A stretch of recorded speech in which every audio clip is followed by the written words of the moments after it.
How's it, everybody? Nice little last minute tips video here for business studies paper. So let's take a good look at it.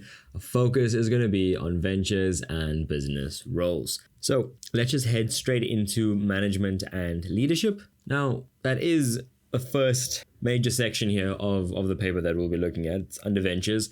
And look, I know a lot of you absolutely hate ventures and, well, environments in paper one as well. You just want to steer clear of investments, JSE, forms of ownership, because it's a bit hectic, right? Compulsory and non-compulsory insurance.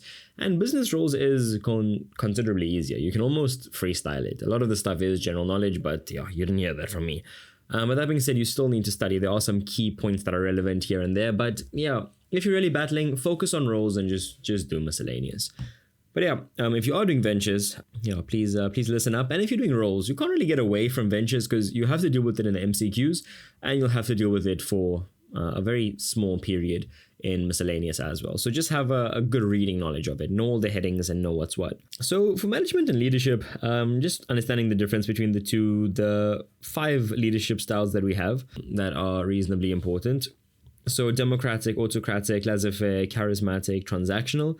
Bureaucratic is not for examination purposes. And yeah, just having an understanding of leadership theories as well. So leaders and followers, situational leadership, transformational leadership, and transitional leadership too. Just in terms of investments, securities, opportunities, all that good stuff. Just having an understanding of what the JSE is, the Johannesburg Stock Exchange or Securities Exchange, the types of investments, business investments, types of shares, unit trusts, government retail bonds. Just an overall discussion of returns, dividends versus interest, and just the difference between compound and simple interest as well. Remember, compound interest, N is in exponential form, and all the calculations that come with that, with the focus here on like ROI being return on investment, risk, investment period, inflation rate, taxation, liquidity, all that good stuff. And yeah, that's about everything there. If you look at investments with the focus here on insurance, so just compulsory versus non-compulsory insurance, those over-insurance and under-insurance calculations, average close. So some compulsory insurance, little things like UIF or the road accident fund. Those are compulsory insurances. Non-compulsory, like medical aid to some extent, or medical insurance rather, life insurance. These are all optional. Forms of ownership. Now, regarding forms of ownership, it's your sole trader, your partnership, private company, public company, SOC, cooperatives, all that good stuff. Know what they are. Know the big ones.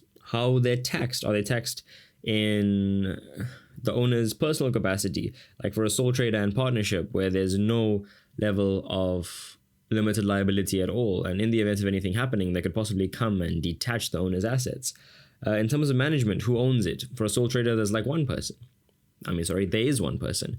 For a partnership, there's 2 to 20 people. In terms of capital, who's putting in the capital? How's it divided? How are profits going to be divided? And what are some legal and legislative requirements for private versus public company? Public company, that's just LTD. Private company, PTY LTD. They both have limited liabilities. The businesses have a life of their own. They are their own separate entity. Little things like that. An SOC, a state-owned company, for example, Eskom. Having a basic understanding there will definitely aid you. This one here, presentation and data response, probably the softest part of ventures, if I'm being honest with you. Just typical stuff. What happens before the presentation, during the presentation, after the presentation, some key tips that must be considered when presenting, dealing with feedback in non-aggressive and professional manners, recommending areas of improvement, all these things with visual aids, non-verbal, verbal, visual aids like PowerPoints, overhead projectors, handouts, flip charts, all of that stuff is reasonably important. Now, if you look at roles, business roles, first thing that immediately stands out is just ethics and, well, professionalism. So the meaning behind ethical behavior, business practice, ways in which professional, responsible, ethical, and effective business practice should be conducted, and unethical business practices. Those typical ones like unfair advertising, pricing of goods in rural areas, taxation, tax evasion, all of that terrible stuff, and unprofessional business practices from scenarios such as unauthorized funds, unauthorized use of workplace funds, and abuse of work time. In creative thinking and problem solving, knowing the difference between the two. Problem solving, the definition of it, being able to elaborate, being able to identify some techniques like the Delphi technique, the force field analysis, brainstorming, nominal group. In terms of creative thinking as well, again, being able to define it and also listing the advantages. and ways in which businesses can actually create the correct environment for creative thinking to take place. Then we get to CSR and CSI, everything to do with social responsibility, King Code vibes, transparency, accountability, responsibility, all that good stuff that we've made in these videos. Yeah, I've got like a whole business studies paper 2 playlist. If you haven't come across it yet, just feel free to check it out. And yeah, so CSR, just, being a responsible corporate citizen in the environment that kind of apply your trade in, and that you do business. You're not harming the environment in any way. You're uplifting it through skill development programs and so on and so on. And investment, well, this is a monetary investment in the community. In terms of human rights and understanding of what human rights is, being able to apply it, aloe vibes. And inclusivity, being inclusive for pretty much any demographic, regardless of the person's race, religion, gender, whatever it is. And just environmental issues, thinking like more carbon emissions, type like that, the impact of business on the natural environment. And again, just looking at the last one here, team performance and assessment, thinking of like FSNPA, little rhyme that I made for forming, storming, norming, performing, and adjourning. Those are the stages of team development. I hope you guys would have checked out some of the videos. But yeah, then we get to conflict management. So along the lines of conflict resolution and all that stuff, dealing with all those difficult work personalities, complainer, indecisive, over-agreeer, negativity, expert, the quiet one, the aggressive one, and so on and so on and so on.